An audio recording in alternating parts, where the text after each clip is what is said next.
mo bang did-an ang mga babae nga trabahante nga magbuntis pananglitan sa kompanya dunay policy nga ang mga trabahante di gyud pabuntison og sa panahon nga mabuntis ang babaeng trabahante tangtangon sa trabaho?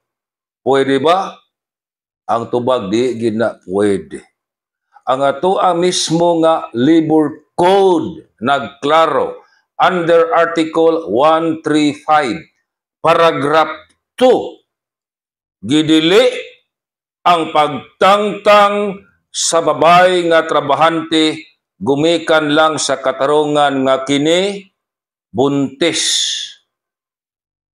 Now, pananglitan bag-ong nanganak ang babaeng trabahante nibalik sa trabahoan o giingnan nga, uy, ayaw nagtrabaho kay base mabuntis na pud ka.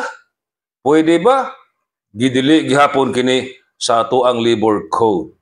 Sa gikaingon na ang pagbuntis sa babaeng trabahante dili sala og di pwede nga basihan aron tangtangon siya sa trabaho.